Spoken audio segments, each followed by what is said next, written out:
Are the choices you're making today reflecting where you want to be in 5 years? 10 years? It turns out that seemingly small decisions can have huge consequences later on when life throws us curveballs. Shane found this out when the church he was working at decided to cut his position. Hey guys, welcome back to Financial Story Hour, where we dive into relatable financial stories to empower you to change your own. With that said, let's get into it.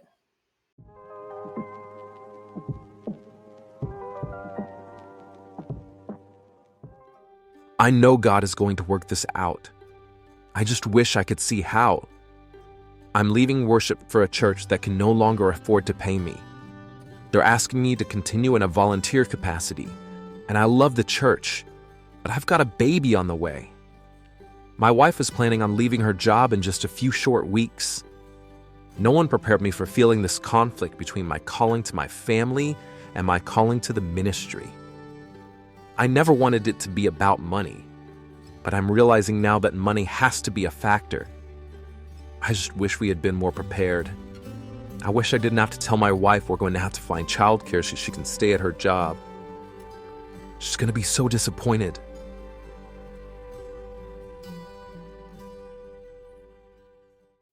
All right, before we go any further, let's start by getting some context. So, Shane has been married to his wife Erika for 7 years. Shane had been previously making $45,000 a year, his wife making $25,000 a year.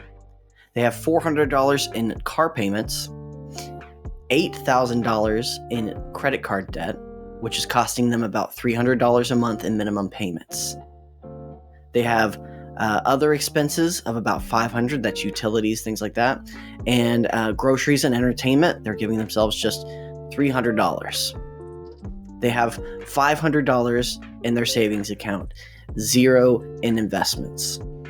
This means that their take-home pay before this job loss was about $4,500, give or take, and their estimated expenses were about $3,000 a month.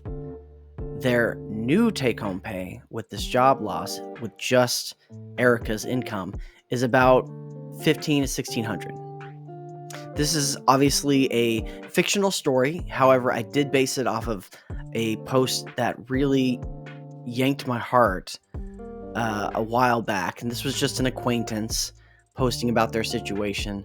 But it's one of the things that really spurred me on to begin this journey of financial coaching. And so, that being said, this is clearly for educational purposes, for learning, and for just gaining a little bit of insight into hopefully your situation. So I'm going to approach this from two different angles. First, we're going to talk about what they could have done differently, right? That might have led them to a better position in the situation.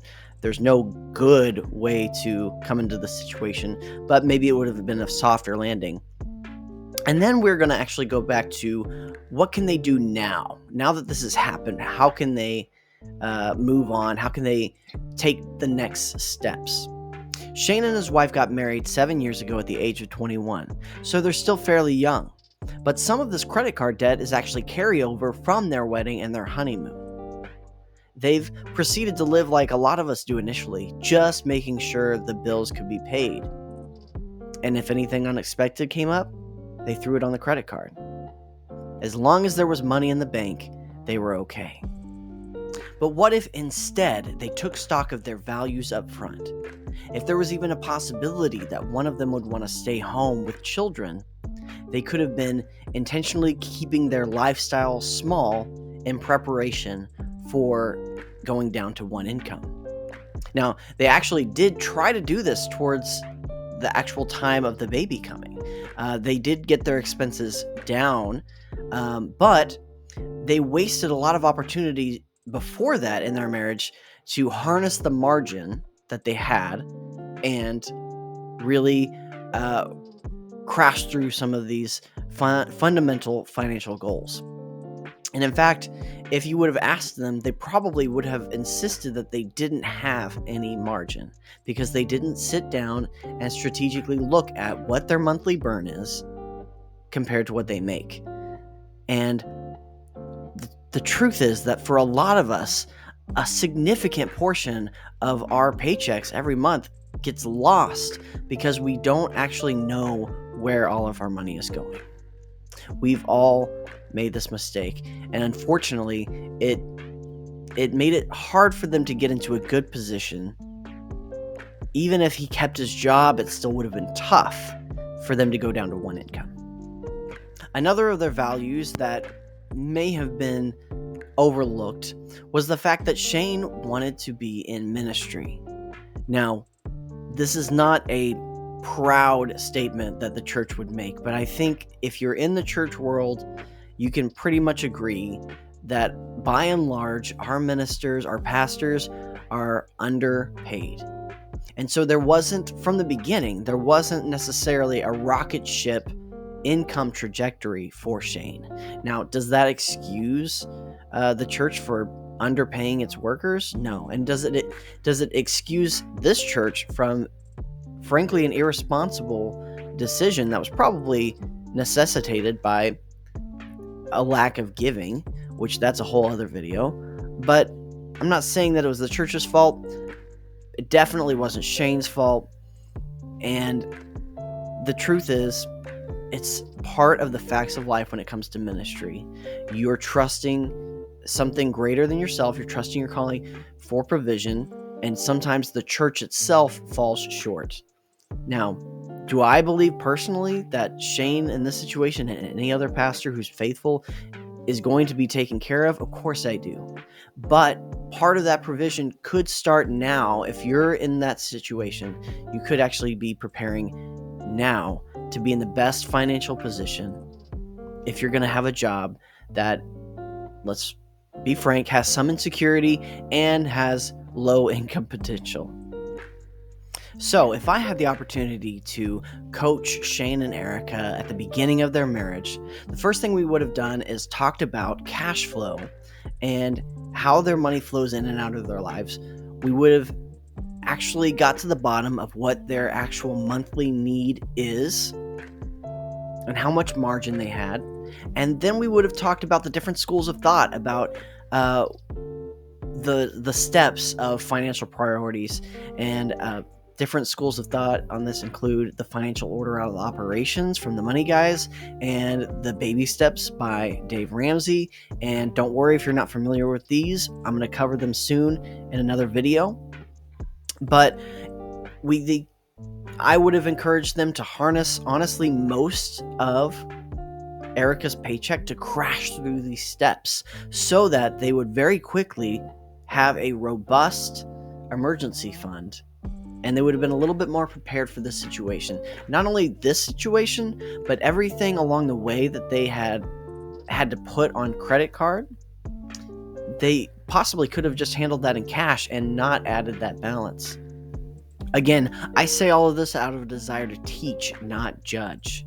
Unfortunately, many of us simply do not know what we don't know. So what would I do if this couple came to me today? Well, first, I'd probably try to help them come to terms with the reality of their situation. There's going to be probably some sense of betrayal, some sense of guilt that they weren't more prepared. And there's a lot of things there emotionally to work through. But there are obviously some practical emergency steps that need to be taken as well. Let's not forget that there's a baby on the way, and their income has just shrunk to just barely enough to maybe cover the rent by itself, not factoring in any of their other bills. So the first thing that I would be doing with them is assessing their network, their safety net, their friends, their family. Hopefully the church would be taking care of them in this situation. It's possible they might need to move in with a parent, or at the very least lean on help from their friends. Their church should be reaching out to help them, of course. And Erika may not be able to leave her job, excepting, of course, maternity leave, but she's probably going to be in that job a little while longer.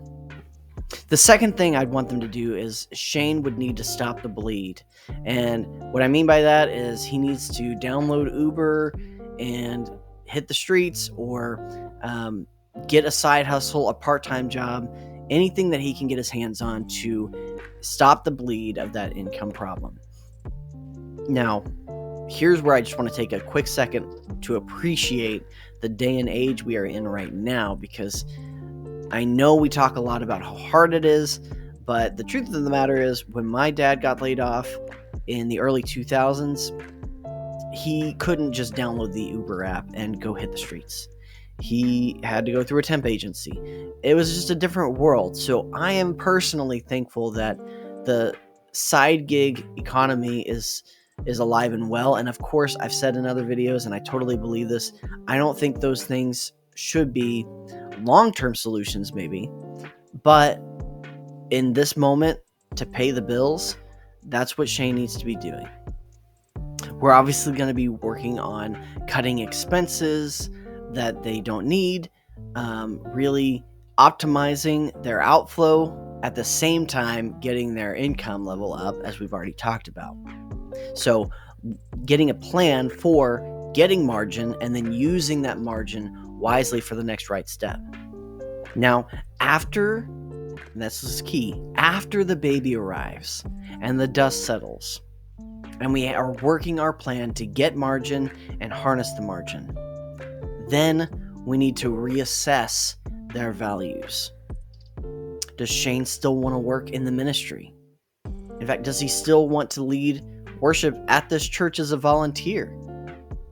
If that's something that he feels like he needs to do, then that needs to be factored in, because that is going to be at least a few hours a week that he's not getting paid for that prep work. He's still going to have to do what it takes to get income. Now, Erika, does she still want to stay home? Almost certainly she does.